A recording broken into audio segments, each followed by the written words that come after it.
नाम विक्की है। मैं मिडिल क्लास फैमिली से बिलोंग करता हूँ। मेरे 4 भाई थे और 2 बहनें थीं। मैं अपने सारे ही बहन भाइयों में सबसे छोटा था। मेरे घर वाले मुझसे बहुत प्यार करते थे और अब मेरे घर में मेरी शादी की बातें हो रही थी। मेरे पेरेंट्स चाहते थे कि अब वो मेरी शादी कर दे और फिर अपनी जिम्मेदारियों से फ्री हो जाएं। लेकिन मैं तो अभी कॉलेज में पढ़ रहा था। मैं इंजीनियरिंग कर रहा था। इस बार जब हमारे कॉलेज में न्यू एडमिशन हुए तो एक लड़की ने एडमिशन लिया था। एक ऐसी लड़की जो बहुत भोली भाली और बेहद खूबसूरत थी। पहली बार उससे मेरा टकराव लाइब्रेरी में हुआ था। जब मैं लाइब्रेरी में अपनी बुक पढ़ने में बहुत बिजी था और अचानक मेरी उससे टक्कर हो गई। हम दोनों की बुक्स गिर गई थी। हम दोनों बैठकर जब अपनी बुक्स उठाने लगे तो मेरी नजरें उसकी नजरों से टकराई थी। पहली बार मैंने इतनी सुंदर और मासूम लड़की को देखा था। वो अपनी बुक्स लेकर और मुझे सॉरी बोलकर वहां से चली गई थी। लेकिन तब से ही मेरी नजर हमेशा उस पर रहती थी। सुना था कि वो अपने पूरे डिपार्टमेंट में पढ़ाई में बहुत अच्छी है। वो एक होनहार स्टूडेंट थी और मेरी जूनियर थी। मैं तो बस उसे दूर से देखता रहता था। पहली बार कोई लड़की मेरे दिल को भाई थी। वैसे तो हमारे कॉलेज में ढेर सारी लड़कियां थी। मैं बहुत हैंडसम था। मुझ पर मेरे कॉलेज की सारी ही लड़कियां मरती थी। अगर कोई नहीं मरती थी तो वो थी ये भोली भाली लड़की सुप्रिया। और जो लड़की मेरे पीछे हाथ धोकर पड़ी रहती थी वो लड़की थी सोनिया। सोनिया मेरी ही डिपार्टमेंट की थी। मैं उससे तंग आ गया था। मैं पढ़ाई कर रहा होता तो वो मेरे करीब में आकर बैठ जाती थी। मुझसे बातें करने की कोशिश करती थी। मुझे उससे बहुत उलझन महसूस होती थी, क्योंकि कुछ ऐसी लड़कियां होती हैं जो जबरदस्ती लड़कों के पीछे पड़ने की कोशिश करती हैं। मैं तो वैसे भी हर लड़की का क्रश था, मगर मैं सिर्फ लड़कियों से दोस्ती की हद तक ही बात करता था। मेरा किसी से प्यार मोहब्बत वाला कोई सीन नहीं था। कभी कभी जब मैं अपने दोस्तों के बीच बैठा होता तो सोनिया जबरदस्ती आकर मेरे कंधे पर हाथ रखकर खड़ी हो जाती थी। मैं उसके हाथ को कंधे से झटक दिया करता था। मैंने उसे कई बार समझाया था कि मेरे करीब आने की कोशिश मत किया करो। मुझे इस तरह की गलत हरकतें बिल्कुल भी पसंद नहीं है। वो मुझसे कहती कि आखिर मुझ में कमी क्या है। मैं इस कॉलेज की अमीर लड़कियों में से एक हूँ और सबसे ज्यादा खूबसूरत भी हूँ। उसकी इस बात पर मैं उसकी हंसी बनाया करता था कि अगर तुम खूबसूरत हो तो फिर खूबसूरत लड़कियों को क्या कहा जाएगा। वैसे तो वो खूबसूरत थी भी, लेकिन उसकी खूबसूरती सिर्फ दिखावे की थी। वो ढेर सारा मेकअप लगाकर आया करती थी। फिलहाल मुझे तंग करने में वो किसी तरह की कोई कमी नहीं छोड़ती थी। वो जो चाहती थी, मेरे दिल में उसके लिए ऐसी कोई भी फीलिंग नहीं थी। उस दिन जब मैं घर आया तो मैंने देखा कि मेरे घर में ढेर सारे मेहमान थे। ये ढेर सारे मेहमान मेरे अपने ही थे। मेरे भैया भाभी, मेरी दोनों बहनें और उनके बच्चे। मेरे सभी भैया भाभी अलग अलग घर में रहते थे। मैं जैसे ही घर के अंदर दाखिल हुआ तो सब लोग एक साथ कहने लगे कि हम तुम्हारा ही इंतजार कर रहे थे। मुझे सबने अपने साथ बैठा लिया और घेर कर कहने लगे कि हम आज तुम्हारे लिए लड़की देख कर आए हैं। लड़की बहुत ही सुंदर, मासूम और भोली भाली है। बेचारी के माता पिता नहीं है, अपने भाई भाभी के साथ रहती है। उस लड़की के अंदर बिल्कुल भी बनावटीपन नहीं था। जैसे आजकल की लड़कियां 16 श्रृंगार करके बैठ जाती है, वो ऐसी बिल्कुल भी नहीं थी। वो जैसे हुलिये में थी उसी तरह से हमारे सामने आ गई थी। उसकी सादगी हमें बहुत पसंद आई। भाई, हमें तो लड़की बहुत पसंद है। हम उसकी फोटो भी लेकर आ गए हैं। तुम भी पसंद कर लो और हमें अपनी मर्जी बता दो, ताकि हम लड़की वालों को जवाब दे सकें।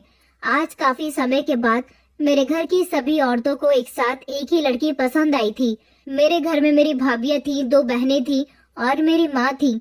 इतनी सारी औरतें एक साथ अगर किसी लड़की को देखने जाती तो किसी को लड़की पसंद आती तो किसी को लड़की नहीं पसंद आती थी। लेकिन आज फाइनली सभी को लड़की पसंद आ गई थी। मुझे जब लड़की का फोटो दिखाया गया तो मैं देखकर शॉक्ड रह गया था और मैंने फौरन ही इस रिश्ते के लिए हाँ कर दी थी, क्योंकि ये लड़की कोई और नहीं बल्कि सुप्रिया थी। इसका मतलब ये था कि मेरे घर वाले आज सुप्रिया के घर गए थे। सुप्रिया को तो मैं भी मन ही मन पसंद करता था। मैंने जब हाँ कर दी तो मेरे घर में खुशी की लहर दौड़ उठी थी और इस तरह मेरा रिश्ता सुप्रिया के साथ तय हो गया था। 2 दिन तक तो हमारी यूनिवर्सिटी बंद रही थी, लेकिन अगले दिन जब मैं यूनिवर्सिटी गया तो आज सुप्रिया को देखकर मुझे उसमें एक अपनापन सा नजर आने लगा था। मैंने देखा था कि वो पूरी यूनिवर्सिटी में किसी से बात नहीं करती थी।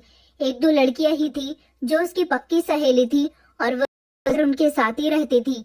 हालांकि हमारी यूनिवर्सिटी में बहुत सारे ऐसे लड़के लड़कियां हैं जो आपस में बातें करते हुए देखे जाते हैं, जिनमें फ्रेंडशिप भी बहुत पक्की है, लेकिन सुप्रिया ऐसी नहीं थी। अब जब मेरा उसके साथ रिश्ता तय हो ही गया था तो वो भी ये बात जानती होगी, इसलिए मुझे उससे अब बात करने में कोई झिझक महसूस नहीं हो रही थी। वो कुछ कदमों की दूरी पर मेरे सामने अपनी सहेलियों के साथ खड़ी हुई थी। इधर मैं अकेला अभी उसको गौर गौर से देख रहा था और सोच रहा था कि मैं उससे बात करने की शुरुआत किस तरह से करूं। मैं उसके पास जाने ही वाला था जब अचानक सोनिया मेरे सामने अपना हाथ फैलाकर खड़ी हो गई और कहने लगी कि तुम कहाँ जा रहे हो? आज यूनिवर्सिटी इतनी लेट क्यों आए हो? मैंने कहा कि तुम्हें क्या हो गया है? तुम क्यों मेरी हर बात में टांग अड़ाने के लिए आ जाती हो? चलो हटो यहाँ से, मुझे कुछ इम्पोर्टेंट काम है। वो कहने लगी कि तुम मुझे इतना इग्नोर क्यों करते हो? देखो, आज मैंने तुम्हारा फेवरेट ब्लू कलर के कपड़े पहने हैं। मैं उसकी बात पर हंसने लगा। मैंने कहा, तुमसे किसने कह दिया कि मेरा फेवरेट कलर ब्लू है? बल्कि मुझे तो ब्लू कलर से बहुत नफरत है। मैं उसे धक्का देता हुआ आगे की तरफ बढ़ गया था, लेकिन जैसे ही मैंने सोनिया को पीछे किया तो सुप्रिया वहां से जा चुकी थी। सोनिया के चक्कर में मैंने सुप्रिया से बात करने का इतना अच्छा मौका गवा दिया था। अब हम लोगों की क्लासेस स्टार्ट हो गई थी और हम सभी को अपने अपने डिपार्टमेंट में जाना था। मुझे गुस्सा भी आया और मैं सोनिया को घूरता हुआ वहां से चला गया था। वो भी मेरे पीछे पीछे आ गई थी। कुछ समय के बाद जब मैं किसी काम से यूनिवर्सिटी के ग्राउंड फ्लोर पर जा रहा था, तब मैंने वहां पर सुप्रिया को अकेले देखा। मैंने इस बार टाइम वेस्ट नहीं किया और मैं उसके सामने जाकर खड़ा हो गया। सुप्रिया ने मुझे देखकर नजर झुका ली। मैंने कहा, कैसी हो आप? मुझे जानती हो ना? तो वो शर्माने लगी और कहने लगी कि जी, मैं आपको जानती हूँ। मैंने कहा, क्या मैं आपसे थोड़ी देर बात कर सकता हूँ? तो वो कहने लगी कि मुझे देर हो रही है। मैंने कहा कि अच्छा तो ठीक है, हम लोग क्लासेस खत्म होने के बाद बात करेंगे। मुझे आपसे बहुत जरूरी बात करनी है। आप तो जानती है ना कि हम दोनों का रिश्ता हमारे घर वालों ने तय कर दिया है, तो अब हम आपस में बात कर सकते हैं। वो मुस्कुराई और कहने लगी कि ठीक है, मैं देख लूंगी। उसके मुस्कुराने पर मैं समझ गया था कि वो भी मुझसे बात करना चाहती है। जैसे ही टाइम ऑफ हुआ, मैं उसका बाहर खड़े होकर इंतजार करने लगा। वो थोड़ी देर के बाद अपनी सहेलियों के साथ आ गई थी। मैंने उसे इशारा दिया कि हम कैंटीन में चलते हैं, मगर वो अपनी सहेलियों के सामने शर्मा रही थी। मैंने कहा कि तुम्हें शर्माने की जरूरत नहीं है। उसकी सहेलियां भी समझ गई थी कि क्या बात है। उन्होंने उससे कहा कि तुम जाओ ना, हम लोग घर चले जाएंगे। उसके बाद वो मेरे साथ कैंटीन में चली गई और वहां जाने के बाद मैं उसके सामने बैठा उसे गौर गौर से देख रहा था। वो कोई बात नहीं कर रही थी, बस उसके कंधे पर उसका बैग था। वो आंखों को नीचे की तरफ करके बैठी हुई थी, हाथों में बैग का बंद पकड़कर उसके साथ खेलने लगी। वो तो मुझसे किसी बात की शुरुआत ही नहीं कर रही थी। मैंने कहा कि तुम मुझसे बात कर सकती हो, मुझसे शर्माने की जरूरत नहीं है। उसने एक ही झटके से मेरी तरफ देखा और कहने लगी कि अभी हम दोनों का सिर्फ रिश्ता ही तय हुआ है, शादी नहीं हुई है, इसलिए मुझे आपसे मिलने में बहुत झिझक महसूस हो रही है। मैंने कहा कि शादी भी जल्द ही हो जाएगी। मैंने कहा, मुझे तुम्हारा मोबाइल नंबर चाहिए। वो मेरे सवाल पर घबरा गई। इतनी ही देर में वहां पर सोनिया आ गई और चौंक कर मेरी तरफ देखने लगी। इससे पहले वो कुछ कहती, सुप्रिया वहां से उठकर जाने लगी थी। मैं उसे आवाज देने लगा और रोकता रह गया, मगर सोनिया के वहां आ जाने से सुप्रिया वहां से चली गई। सोनिया कहने लगी कि तुम इस लड़की के साथ यहाँ पर क्या कर रहे थे? मैंने सोनिया को घूर कर देखा और उसको इग्नोर करता हुआ आगे बढ़ गया था। सुप्रिया फिर से वहां से चली गई थी और अब हर दिन मैं उसके आगे पीछे उससे बात करने के लिए फिरता रहता था। उधर घर में हम दोनों के रिश्ते को आगे बढ़ाने की बातें हो रही थी। घर वालों का मानना था कि हम दोनों की एंगेजमेंट की जाए और फिर कुछ दिनों के बाद हम दोनों की एंगेजमेंट हो गई थी। मैंने उसे अपने हाथों से अंगूठी पहनाई थी। वो मुझे बहुत खुश नजर आ रही थी। उस दिन उसने मुझे अपना मोबाइल नंबर भी दे दिया था। मैं बहुत खुश हुआ था। वो बहुत ही शर्मीली लड़की थी। उसके परिवार में उसके आगे पीछे सिर्फ उसके भाई बहन के अलावा कोई भी नहीं था। उसके एक दोस्त ने मुझे बताया था कि वो घर के सारे काम करती है, उससे खाना भी बहुत अच्छा बनाना आता है। एंगेजमेंट खत्म होने के बाद ही जब मैं अपने कमरे में आराम करने के लिए गया तो मैंने सबसे पहले सुप्रिया के नंबर पर कॉल लगाई। काफी देर तक तो रिंग जाती रही, लेकिन जब सुप्रिया ने मेरी कॉल रिसीव की तो वो बहुत थकी हुई सी लग रही थी। मैंने कहा कि मुझे तुमसे बात करनी है। वो कहने लगी कि क्या बात करनी है आपको, बताइए, कोई काम है क्या? मैंने कहा कि कोई काम नहीं है। क्या मुझे तुमसे कोई काम होगा तभी मैं तुम्हें फोन करूंगा? मुझे तुमसे बात करनी है, तुम्हारी आवाज सुननी है। तुम कैसी लड़की हो यार? वो अभी मुझसे फोन पर बात कर ही रही थी जब अचानक सुप्रिया की साइड से किसी की आवाज आई कि कहाँ मर गई हो? सारे काम छोड़कर कमरे में छुपकर क्या कर रही हो? अभी मंगनी हुई है, शादी नहीं हुई, जो कमरे में छुपकर रहने लगी हो। सुप्रिया ने जोर से आवाज लगाई कि अभी आती हूँ भाभी। ये कहकर उसकी तरफ से कॉल कट हो गई थी। ये क्या बदतमीजी थी? उसकी भाभी क्या उससे इस तरह से बात करती थी? मुझे उनकी बात करने का तरीका बिल्कुल भी पसंद नहीं आया था। मुझे तो उन पर बेहद गुस्सा आ रहा था। मैंने सोचा कि कल मैं इस बारे में उससे जरूर बात करूंगा। उससे पूछूंगा कि उसकी भाभी उसके साथ इतने गलत तरीके से बिहेव क्यों कर रही थी। अगले दिन जब वो यूनिवर्सिटी आई तो मैं उससे बात करने के लिए उसके डिपार्टमेंट में गया था। वो अपनी पढ़ाई करने में बहुत बिजी थी। मैं जब उसकी बराबर वाली सीट पर जाकर बैठ गया तो वो घबराकर खड़ी हो गई। मैंने उसका हाथ पकड़कर उसे अपने करीब बैठा लिया और कहने लगा कि अब हम दोनों की एंगेजमेंट हो चुकी है। अब तुम्हें मुझसे इतना घबराने की जरूरत नहीं है। तुम खुलेआम यहाँ मुझसे बात कर सकती हो। इतनी ही देर में मेरे सामने सोनिया आ गई थी। सोनिया कहने लगी कि तुम यहाँ पर क्या कर रहे हो? मैं तुम्हें हर जगह ढूंढ कर आ गई हूँ। हर बार सोनिया के आ जाने पर सुप्रिया वहाँ से भाग जाती थी। मैंने उसका हाथ पकड़कर उसे अपने साथ बैठने के लिए कहा और सोनिया से कहा कि तुम मुझे क्यों ढूंढ रही थी? सोनिया मेरे सामने आकर खड़ी हो गई और कहने लगी, तुम आखिर इस लड़की के आगे पीछे क्यों मंडराते रहते हो? आखिर इस लड़की में ऐसा भी क्या है? मैंने सोनिया को खामोश होने का इशारा दिया। इतने में ही सुप्रिया मेरी तरफ देखने लगी। शायद वो भी ये जानना चाहती थी कि ये कौन है। मैंने उसे बताया कि ये मेरी क्लासमेट है, मैं अभी इससे बात करके आता हूँ। मैं सोनिया का हाथ पकड़ के उसे बाहर ले गया था। मैंने कहा कि आखिर तुम्हें क्या प्रॉब्लम है? क्यों हर जगह मुझे ढूंढती हुई आ जाती हो? मैंने तुमसे कितनी बार कहा है कि मेरे करीब आने की कोशिश मत किया करो। सोनिया को उलझन होने लगी। वो कहने लगी कि मैं तुम्हें काफी दिनों से देख रही हूँ विक्की, तुम इस लड़की के आगे पीछे रहते हो। आखिर इस लड़की के साथ तुम्हारा क्या चल रहा है? मैंने कहा कि मेरा पर्सनल मैटर है। तुम मेरे पर्सनल मैटर में दखल अंदाजी करने वाली कौन होती हो? तुम जानना चाहती हो कि वो लड़की कौन है? वो मेरी मंगेतर है।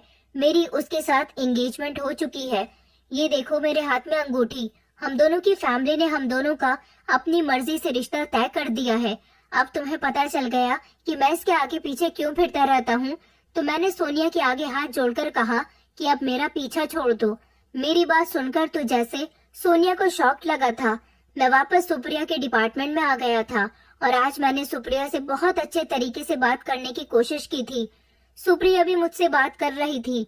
घर आने के बाद मुझे पता चला कि हम दोनों की फैमिलीज ने हमारी शादी 2 महीने बाद की तय कर दी है। मैं तो बहुत खुश हुआ था। मैं यूनिवर्सिटी पर तो सुप्रिया से बात पूछना भूल गया था कि तुम्हारी भाभी फोन पर तुम्हें डांट कर बात क्यों कर रही थी। मगर जब मेरी उससे कॉल पर बात हुई तो मैंने उसे इस बारे में पूछा। मेरे सवाल पर वो कुछ इमोशनल हो गई थी।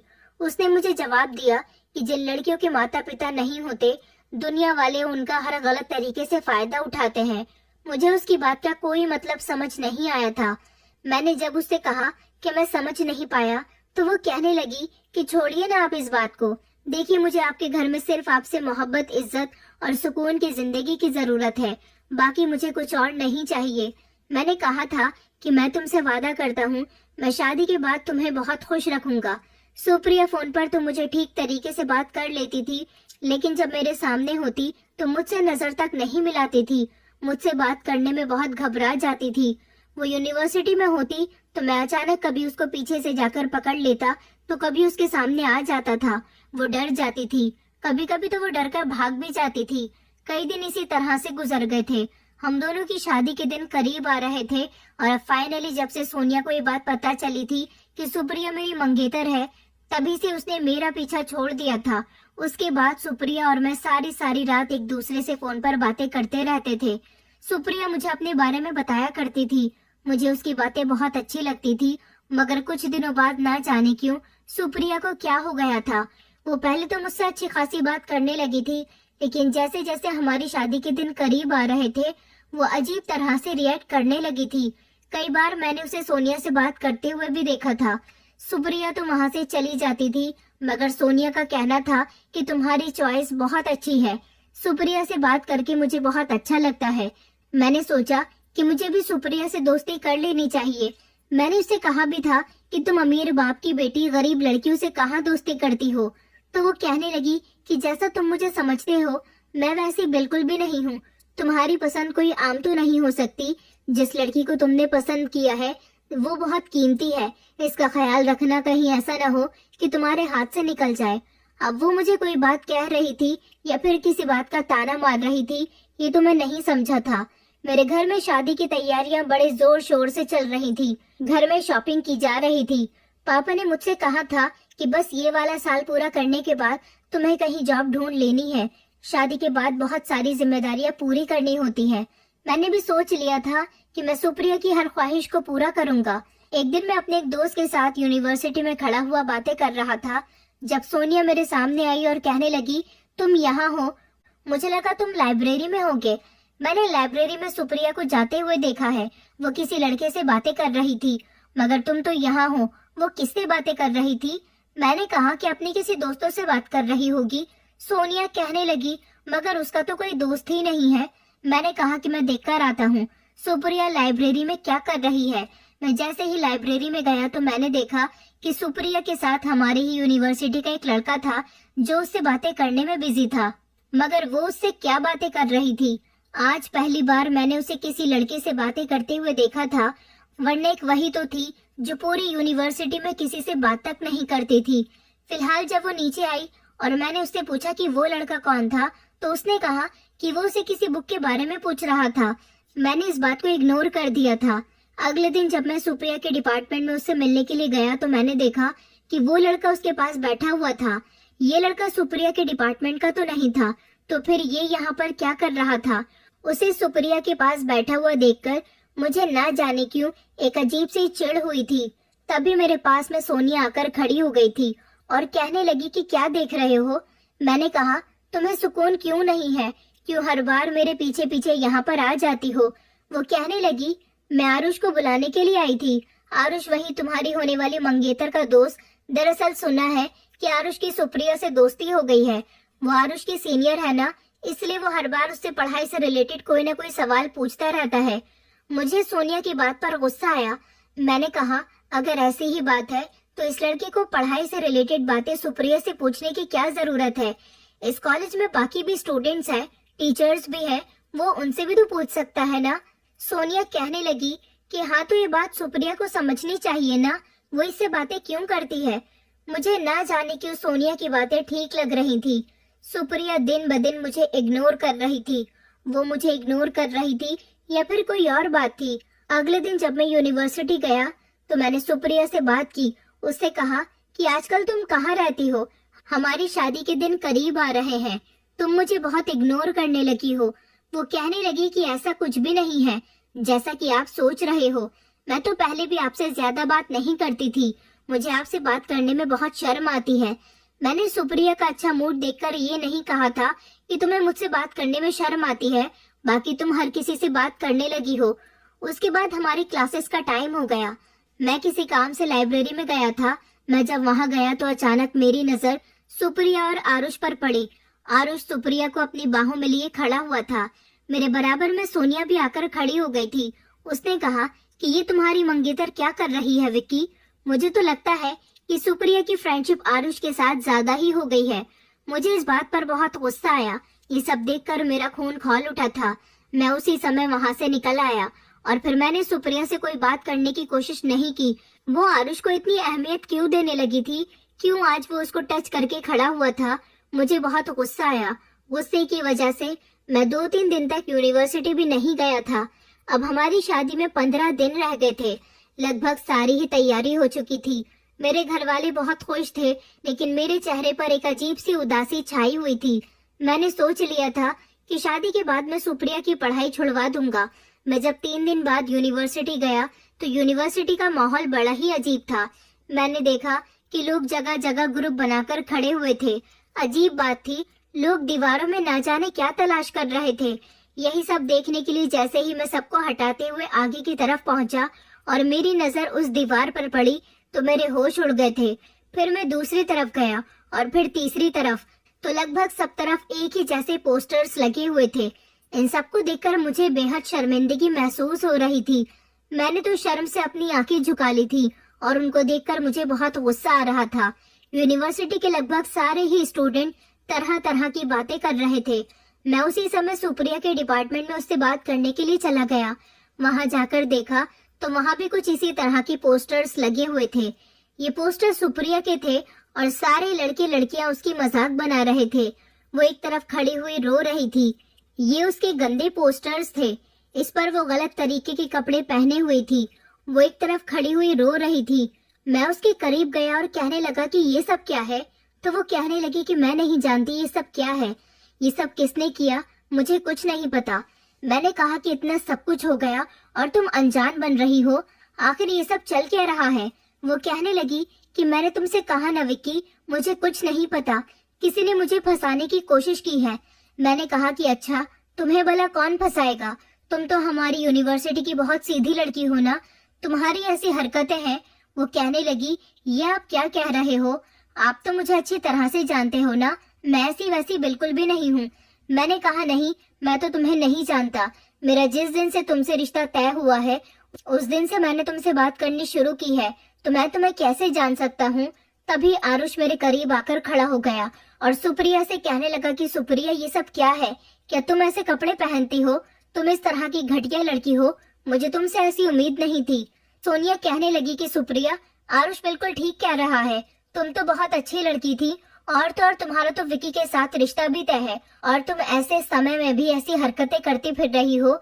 जब ये बात आरुष ने सुनी तो उसने चौंक कर कहा, क्या तुम्हारा विक्की के साथ रिश्ता तय है? इस बात से क्या मतलब है?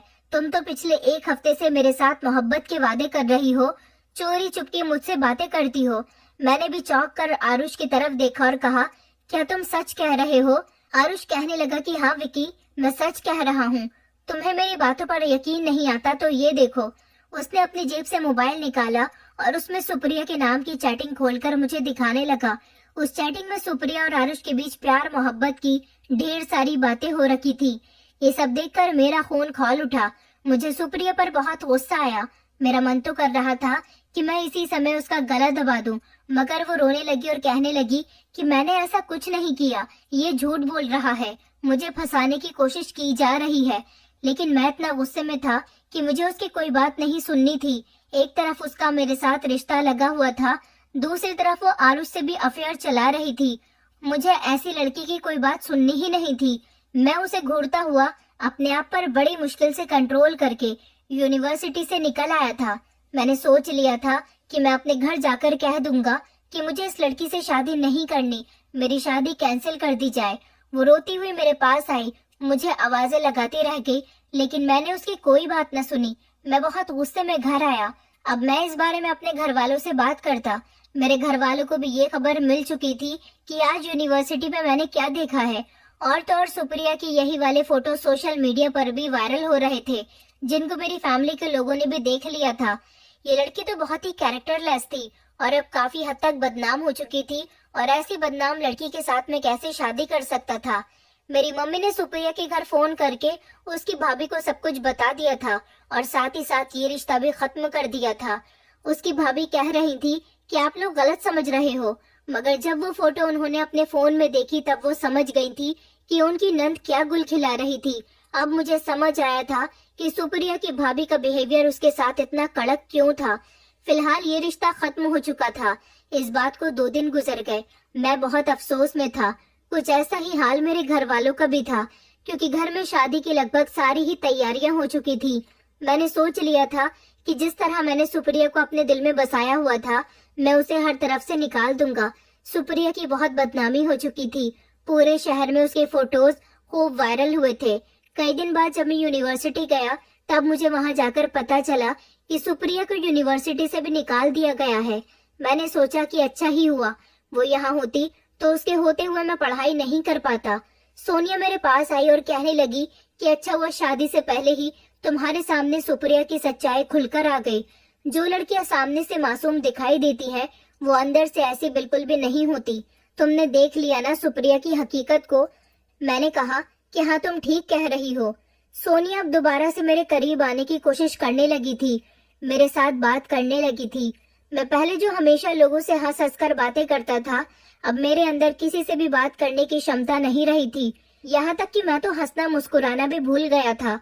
न जाने क्यों इतने सब कुछ होने के बाद भी मैं सुप्रिया को अपने दिल से नहीं निकाल पा रहा था। रात को सोता तो वो मेरे सपनों में आया करती थी। मैंने काफी कोशिश की कि सुप्रिया मेरे लिए ठीक नहीं थी, वो एक कैरेक्टर लेस लड़की थी। फिर भी मेरा दिल ये बात मानने के लिए तैयार नहीं था। मुझे अंदर से सुकून नहीं मिल रहा था। एक अजीब सी बेचैनी और घबराहट ने मेरे अंदर अपना घर कर लिया था। मैं हमेशा खामोश रहता था। मेरे घर वाले भी मुझसे यही कहते थे कि हम तुम्हारे लिए कोई और लड़की तलाश कर लेते हैं, लेकिन मैंने उनसे अभी हाल फिलहाल के लिए मना कर दिया था कि मैं अभी शादी नहीं करना चाहता, मुझे थोड़ा टाइम चाहिए। आखिरकार मैं सुप्रिया से बेपनाह मोहब्बत करने लगा था, मगर मुझे ये नहीं पता था कि वो लड़की इतनी बड़ी धोखेबाज है। वो मेरे साथ साथ आरुष से भी मोहब्बत का खेल रचा रही थी। कई दिन इसी तरह से गुजर गए। सोनिया बार बार मुझे कॉल करती रहती थी, मुझसे बातें करती रहती थी, लेकिन मुझे उसकी बातों में कोई इंटरेस्ट नहीं था।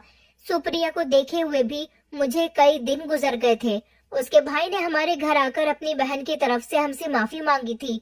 सोनिया मुझसे यही कहती रहती थी कि मुझसे बातें किया करो, वो लड़की गलत थी और अब यहाँ से जा चुकी है, आखिर तुम कब तक उसकी मोहब्बत को अपने दिल में बसाए रखोगे।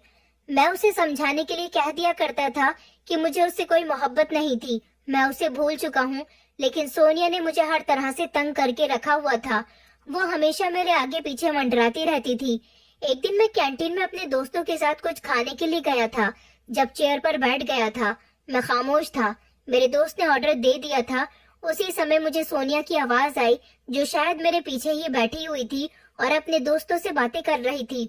उसकी फ्रेंड्स उससे कह रही थी, तुम्हारा और विक्की का क्या रहा? विक्की तुम्हारे कब्जे में आया या नहीं? वो लड़की तो चली गई, अब तो तुम विक्की को अपने काबू में कर लो। आखिर कब तक तुम विक्की को पाने के लिए मेहनत करती रहोगी? सोनिया ने कहा, मैं आखिरी हद तक विक्की के पीछे पड़ी रहूंगी। जब तक वो मेरा नहीं हो जाता तब तक मैं हार नहीं मानूंगी। सुप्रिया जैसी लड़की, उसको तो विक्की की जिंदगी से निकालना मेरे लिए बाएं हाथ का खेल था। मैंने तो विक्की के दिल में उस लड़की के खिलाफ इतनी नफरत भर दी थी कि वो पोस्टर्स देखने के बाद विक्की भड़क उठा। तुम लोगों को मैं जल्द ही पार्टी देने वाली हूँ, विक्की से तो मेरी ही शादी होगी और बहुत जल्द ही। ये कहकर वो सारी ही लड़कियां जोर जोर से हंसने लगी थी। क्या जो कुछ मैंने सुना था वो सब सच था? क्या सुप्रिया को मेरी जिंदगी से सोनिया निकालना चाहती थी? ये सब सुनकर मुझे बहुत गुस्सा आया था। सुप्रिया को नहीं पता था कि मैं उसकी और उसकी सहेलियों की सारी बातें उसके पीछे बैठा हुआ सुन रहा हूँ, लेकिन अब मेरे दिल में सोनिया के खिलाफ शक बैठ गया था। कुछ दिन गुजरे जब मैं अपने डिपार्टमेंट में बैठा हुआ था, जब सारे ही स्टूडेंट डिपार्टमेंट खाली करके निकल गए थे। उस समय मैं अकेला था और मुझे अकेलेपन की जरूरत थी। इस समय सोनिया मेरे बराबर में आकर बैठ गई और मुझे गलत तरीके से छूने लगी। मैंने उससे कहा, तुम ये क्या कर रही हो? तुम लड़की हो, अपनी हद में रहो। सोनिया कहने लगी कि तुम्हें क्या हो गया है? मैं इस यूनिवर्सिटी की सबसे खूबसूरत लड़की हूँ। देखो, मैं तुम्हारी खातिर कुछ भी करने के लिए तैयार हूँ। मैं तुमसे शादी करना चाहती हूँ। मेरे डैड बहुत अमीर है। मुझसे शादी करने के बाद तुम्हारी सारी जिंदगी बदल जाएगी। तुम इस यूनिवर्सिटी के सबसे चार्मिंग लड़के हो। मैं इसीलिए तुम्हें पसंद करती हूँ। और तुमने किसे पसंद किया था? उस सुप्रिया को, जो तुम्हें धोखा देकर चली गई। मैंने कहा कि बकवास बंद करो अपनी। वो कहने लगी कि अच्छा ठीक है, मैं खामोश हो जाती हूँ। सोनिया मेरे गले लग गई और उसने मुझे मजबूती से पकड़ लिया। कहने लगी कि प्लीज मेरी मोहब्बत को एक्सेप्ट कर लो, मैं तुमसे शादी करना चाहती हूँ। मुझे उसकी ये हरकत बहुत बुरी लगी थी। वो एक घटिया हरकत कर रही थी। उसने मुझे इतनी मजबूती से पकड़ रखा था कि मुझे छोड़ ही नहीं रही थी। मैंने उसको जोर से धक्का दिया तो वो जमीन पर जाकर गिर गई थी। उसे इस बात पर बहुत बुरा लगा था। मैंने चिल्लाकर कहा कि ये तुम्हारी क्या हरकत है, दूर रहो मुझसे। सोनिया को भी गुस्सा आ गया और वो चिल्लाते हुए खड़ी हुई। उसने अपने कपड़ों को ठीक किया और वो एक झटके से मेरे करीब आई और उसने मेरा कॉलर पकड़ लिया और कहने लगी कि आखिर तुम्हें क्या प्रॉब्लम है? मैं ना जाने कब से तुम्हारे पीछे पड़ी हुई हूँ, तुमसे शादी करना चाहती हूँ। मैं एक ऐसी लड़की हूँ जिसके लिए इस यूनिवर्सिटी का हर लड़का मरता है। तुम अपने आप को ना जाने क्या समझते हो? तुम्हारी खातिर मैंने क्या कुछ नहीं किया। उस बेवकूफ लड़की को तुमसे अलग करने में मैंने बहुत मेहनत की है। अब मैं तुम्हें इतनी आसानी से नहीं छोड़ूंगी। मैंने उसी समय सोनिया को घूर कर देखा। मैंने कहा, क्या मतलब है तुम्हारा? तुमने सुप्रिया को मुझसे अलग करने में क्या मेहनत की है? मेरी बात सुनकर सोनिया खामोश हो गई थी। वो कहने लगी कि कुछ नहीं। अब की बार मैंने उससे अपना कॉलर छुड़ाया और उसको कंधे से मजबूती से पकड़ा और उसे झड़क कर कहा कि बताओ तुम क्या कहना चाहती हो। वो कहने लगी कि नहीं, मैं कुछ नहीं कहना चाहती। मैंने कहा कि मैं सब जानता हूँ, सच क्या है। अब जल्दी से मुझे बता दो, वरना अच्छा नहीं होगा, क्योंकि मैं आधी सच्चाई तो पहले ही सुन चुका हूँ और बाकी की अब तुम्हारे मुंह से सुनना चाहता हूँ। बताओ तुमने सुप्रिया के साथ क्या किया है? मैंने जब जोर से चिल्लाकर उसे दोबारा यही सवाल किया तो वो डर गई और कांपने लगी। आज उसने पहली बार अपनी आंखों के सामने मेरा गुस्सा देखा था। उसे लगता था कि कहीं आज मेरे हाथों से उसकी जान न चली जाए। वो बहुत डर रही थी। जब मैं दोबारा से चिल्लाया तो उसने कहा कि मुझे माफ कर दो विक्की, मैं नहीं चाहती थी कि तुम्हारी शादी सुप्रिया के साथ हो। मुझे तुम्हारे साथ तो वो बिल्कुल भी पसंद नहीं थी। मैं उससे तुम्हें दूर करना चाहती थी, इसलिए मैंने आरुष को पैसे दिए कि वो सुप्रिया को अपने प्यार के जाल में फंसाए, मगर सुप्रिया उसे घास तक नहीं डालती थी। आरुष ने उससे नजदीकी बढ़ानी शुरू कर दी। वो बार बार उससे बात करने के लिए जाता था और ऐसे मोमेंट पर जब वो दोनों एक दूसरे के करीब हुए तो तुमने उन दोनों को देख लिया। उस दिन मैंने लाइब्रेरी के फर्श पर खामोशी से तेल डाल दिया था। मैं जानती थी कि दिन में एक बार सुप्रिया लाइब्रेरी जरूर जाती है और जब सुप्रिया के जाने का टाइम हुआ तो मैंने अपना काम कर दिया था। सुप्रिया का पैर फिसला तो आरुष ने उसे थाम लिया। उसी समय तुमने आरुष और सुप्रिया को देख लिया। तुम्हें गुस्सा आया। अगले दिन मैंने खामोशी से सुप्रिया का मोबाइल आरुष के जरिए चोरी करवा लिया। आरुष उससे मीठी मीठी बातें किया करता था, सुप्रिया से दोस्ती बढ़ा रहा था। उसके सामने ऐसा बनता था जैसे उसे मदद की बहुत जरूरत है, इसलिए सुप्रिया पढ़ाई में उसकी मदद कर दिया करती थी। वो उससे पढ़ाई की बातें ही बताया करती थी, लेकिन तुम्हें लगता था कि वो दोनों धीरे धीरे क्लोज आ रहे हैं। कुछ मैंने भी तुम्हारे दिलो दिमाग में इसी तरह की बातें डाल दी थी। जब हमने सुप्रिया का मोबाइल चोरी कर लिया तो उसके फोन से सारी फोटोज लेकर उन फोटोज को गलत तरीके से एडिट करके उन्हें पूरी यूनिवर्सिटी में लगवा दिया। और उससे मैंने ही कहा था कि वो तुम्हारे सामने सुप्रिया और अपने अफेयर के बारे में झूठ बोले। उसने तुम्हें जो चैटिंग दिखाई थी वो चैटिंग भी सुप्रिया का फोन गायब करने के बाद आरुष ने ही की थी। तुम उन फोटोज की वजह से गुस्से में तो थे ही, लेकिन जब तुमने आरुष की बात सुनी तो तुम और ज्यादा भड़क गए। हमने सुप्रिया पर गलत इल्जाम लगाया था। सोनिया की बात सुनकर मुझे बहुत गुस्सा आया था। मुझे यकीन नहीं हो रहा था कि मैंने क्या कर दिया। एक बेगुनाह लड़की पर इतने इल्जाम लगा दिए और उसे छोड़ भी दिया। मेरा मन तो कर रहा था कि मैं सोनिया का गला दबाकर उसे जान से मार दूं, मगर वो लड़की थी। उसकी जगह अगर मेरे सामने कोई लड़का खड़ा हुआ होता तो मैं उसका मुंह तोड़ देता। मैंने सोनिया से कहा कि आज के बाद मुझे अपनी शक्ल मत दिखाना और अगर तुम मेरे सामने आ गई तो मैं तुम्हें जान से मार दूंगा। मैं उसे धमकी देकर वहां से निकल आया था। मुझे आरुष पर बहुत गुस्सा आ रहा था। मैं फौरन ही आरुष के पास गया और मैंने उस पर लाते घूंसे बरसाने शुरू कर दिए। यूनिवर्सिटी में एक अजीब तरह का हंगामा मच गया था। मैंने अपना सारा गुस्सा आरुष पर उतार दिया, जिसने पैसे की खातिर मेरे और सुप्रिया के बीच में गलतफहमी पैदा कर दी थी। इन दोनों ने उस बेचारी को बहुत बदनाम कर दिया था। वो सोनिया ही थी जिसने सुप्रिया की फोटोज भी सोशल मीडिया पर अपलोड कर दिए थे। वो ये बात अच्छी तरह से जानती थी कि उसका और मेरा रिश्ता हम दोनों की फैमिलीज ने मिलकर तय किया है। वो सिर्फ मेरे ही दिल में सुप्रिया को गलत साबित नहीं करना चाहती थी, बल्कि मेरे घर वालों के दिल में भी उसकी वैल्यू गिराना चाहती थी। ये सब कुछ जो भी हुआ था सिर्फ सोनिया और आरुष का ही किया धरा नहीं था, बल्कि मैंने भी सुप्रिया के साथ बहुत कुछ गलत किया था। मुझे अपने आप से घिन महसूस हो रही थी। सारे लड़कों ने मुझे और आरुष को बचाया। मुझे बहुत गुस्सा आ रहा था। मैंने आरुष को इतना मारा था कि उसकी हालत खराब कर दी थी। यूनिवर्सिटी के प्रिंसिपल ने मुझे जब अपने पास बुलाया और कहने लगे कि किस बात का हंगामा है, तो मैंने प्रिंसिपल को सब कुछ साफ साफ बता दिया। मैंने कहा कि वो बेगुनाह लड़की थी, उसको बदनाम करने के साथ साथ फंसाया भी गया था। प्रिंसिपल ने कहा कि अब उस लड़की को यूनिवर्सिटी से निकाल दिया गया है। तुम लोगों को ये लड़ाई झगड़ा यूनिवर्सिटी के बाहर जाकर करना चाहिए। अगर अब कोई गुंडागर्दी करने की कोशिश की तो तुम लोगों को भी यूनिवर्सिटी से निकाल दिया जाएगा। उस दिन मैं सब कुछ बर्दाश्त करके जैसे ही यूनिवर्सिटी से बाहर निकला तो फौरन ही मैं सबसे पहले सुप्रिया के घर पहुंचा था। वहां जाने के बाद मैंने उसके घर का दरवाजा बजाया। घर का दरवाजा उसकी भाभी ने खोला था। मैंने उनसे कहा कि मुझे सुप्रिया से मिलना है। वो मुझे देखकर चौंक गई और कहने लगी कि क्यों, तुम्हें उससे क्यों मिलना है, क्या काम है। मैंने कहा कि आप प्लीज उसे बुला दीजिए, मुझे उससे जरूरी बात करनी है। वो कहने लगी कि वो कल मुही तो यहाँ से चली गई है, वो यहाँ पर नहीं है, और तुम यहाँ पर क्यों आए हो, तुमने तो शादी से इनकार कर दिया था ना, अब तुम्हारा उससे क्या मतलब है। मैंने कहा कि देखिए, मुझसे बहुत बड़ी गलती हो गई थी। सुप्रिया को हमारे कॉलेज के एक लड़के और लड़की ने मिलकर फंसाया था, उसका फोन चोरी कर लिया था और उसके फोन से वो फोटो एडिट करके उनको कॉलेज में लगवाया और सोशल मीडिया पर वायरल भी उन्होंने ही किया था। इसमें सुप्रिया की कोई गलती नहीं है। मेरी बात सुनकर उसकी भाभी को भी एक जोरदार झटका लगा था। उन्होंने कहा, मगर वो यहाँ पर नहीं है। उस दिन जब वो कॉलेज से यहाँ आई थी तो उसके भैया और मैं उस पर बरस पड़े थे। वो बहुत रो रही थी, हमने उसे ढेर सारी बातें सुनाई और उसे घर से बाहर निकाल दिया था। मैंने कहा, क्या आप लोगों ने उसे घर से बाहर निकाल दिया, मगर वो कहाँ गई, आपने उसे ढूंढने की भी कोशिश नहीं की। वो कहने लगी कि नहीं, हम क्यों उसे तलाश करते, जिसने सारी दुनिया के सामने हमारी नाक कटवा दी। ऐसी लड़की को हम अपने घर में कैसे रख सकते हैं। मैंने कहा, मगर उसकी कोई गलती नहीं थी। वो कहने लगी, ये सब कुछ तुम्हारी वजह से ही तो हुआ है, तुम्हारे घर से ही तो हमें फोन आया था कि तुमने शादी से भी इनकार कर दिया और उसकी फोटो वायरल भी हो गई थी। मैंने कहा कि हाँ, लेकिन आपको कोई अंदाजा तो होगा कि वो कहाँ गई है।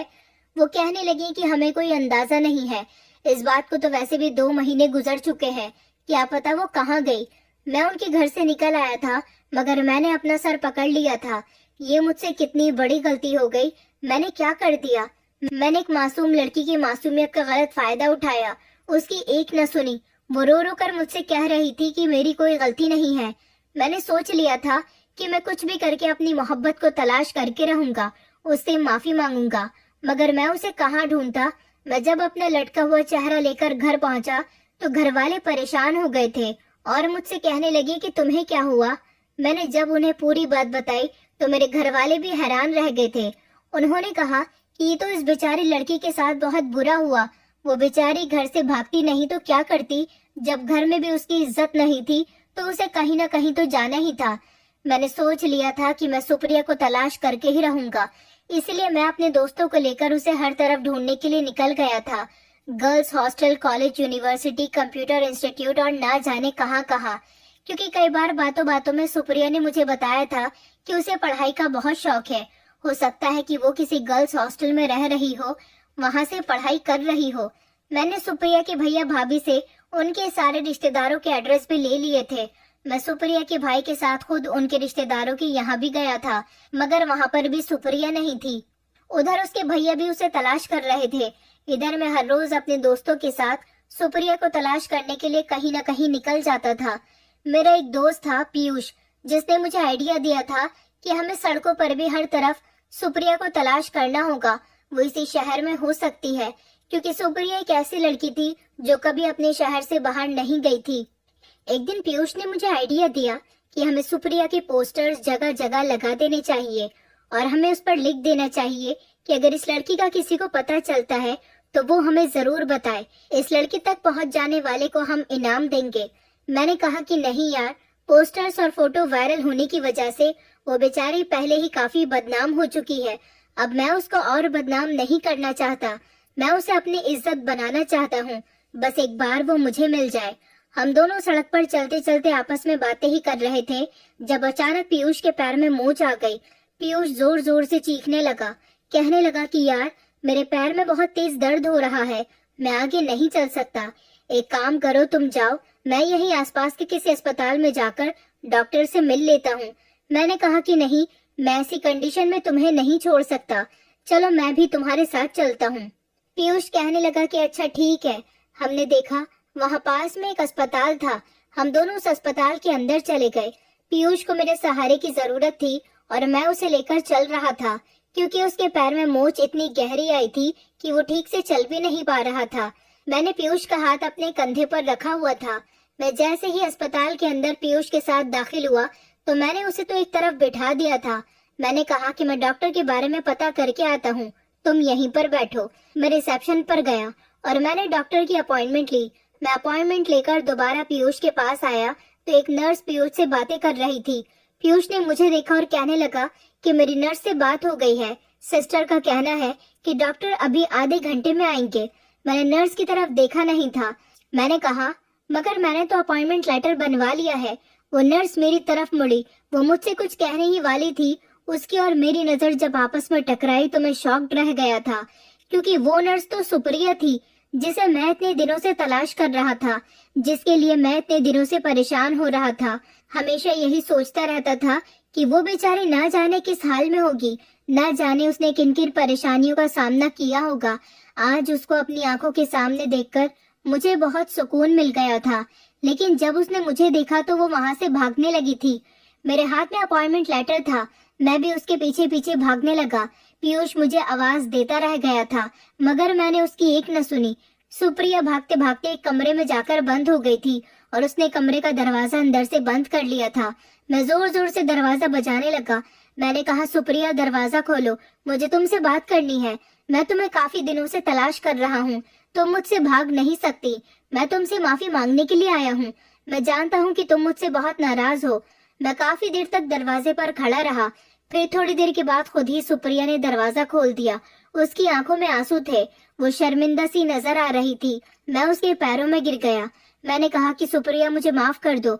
मैं जानता हूँ कि तुम मुझसे नाराज हो। आखिरकार मैंने तुम्हारे साथ बहुत गलत किया। सुप्रिया ने मुझे कंधों से पकड़कर खड़ा किया और वो मुझे कमरे के अंदर लेकर आ गई थी। उसने कमरे का दरवाजा बंद किया और मेरे सामने आकर खड़ी हो गई। कहने लगी कि मुझे नहीं पता कि आप मुझसे यहाँ माफी मांगने के लिए आए हो। मुझे लगा कि बाकी लोगों की तरह आप भी मुझे यहाँ जलील करने के लिए आए हो। मैं इस पूरे शहर में बदनाम होकर रह गई हूँ।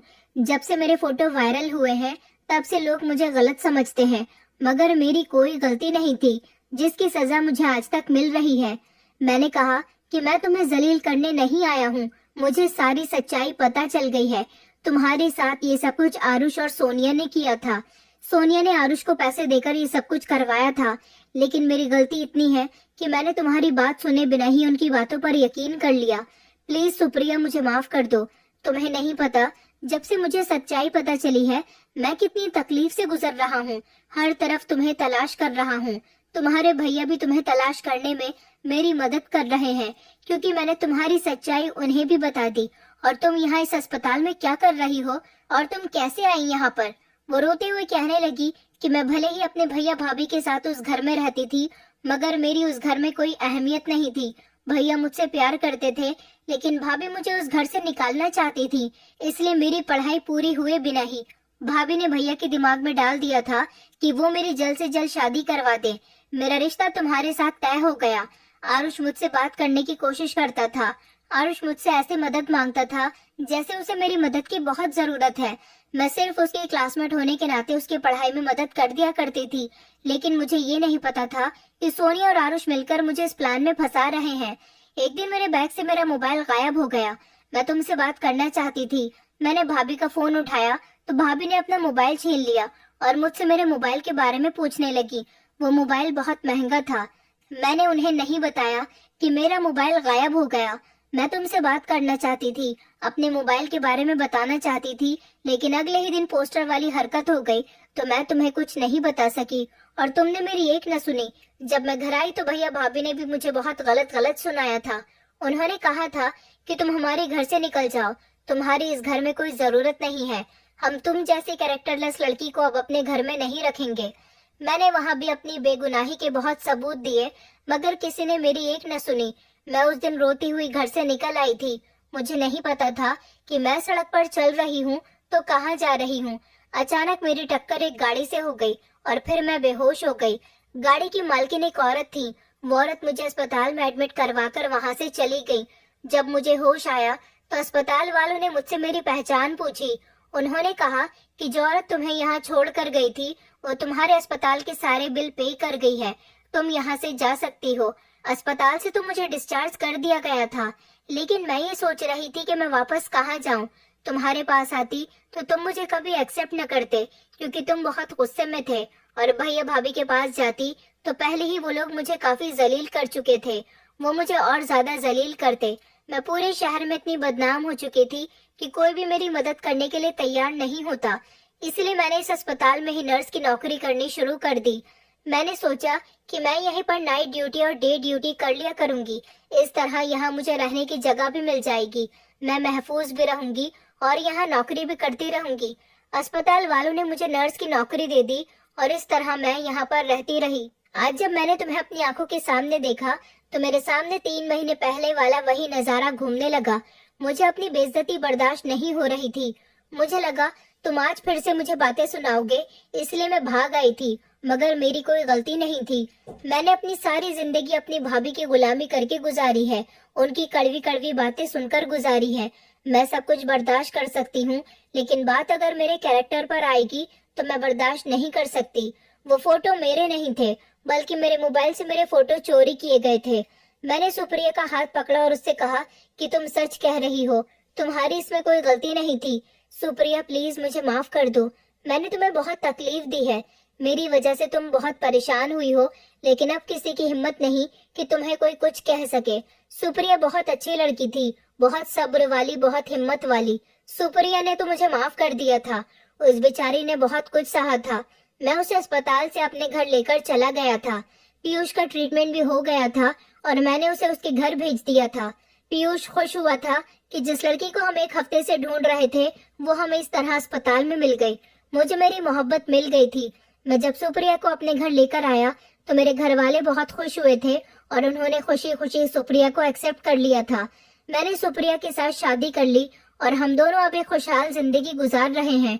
अगर हम किसी को पसंद करते हैं तो जरूरी है कि मोहब्बत दोनों तरफ से होनी चाहिए। एक तरफा मोहब्बत हमेशा दिलों में आग लगा देती है। सोनिया मुझे सिर्फ इसलिए पसंद करती थी कि मैं अपने कॉलेज यूनिवर्सिटी का सबसे चार्मिंग लड़का था। वो ये बात नहीं जानती थी कि उसे मुझसे वो मोहब्बत नहीं मिल सकती जो मैं सुप्रिया से करता था। उसने मुझे सुप्रिया से अलग करने के लिए सुप्रिया की जिंदगी में बहुत सारी परेशानियां खड़ी कर दी थी। उसे भी जीते जी उसकी गलतियों का नतीजा जरूर मिलेगा, मगर मुझे तो मेरी मोहब्बत मिल गई। मैं सुप्रिया का बहुत ख्याल रखता हूँ और उसको हमेशा इज्जत देता हूँ। दोस्तों, उम्मीद करती हूँ आपको हमारी कहानी पसंद आई होगी। कहानी पसंद आई है तो वीडियो को लाइक करें, चैनल पर नए हैं तो चैनल को सब्सक्राइब करें और हाँ, नोटिफिकेशन बेल को जरूर दबाएं ताकि अगली अपडेट सबसे पहले आपको मिले।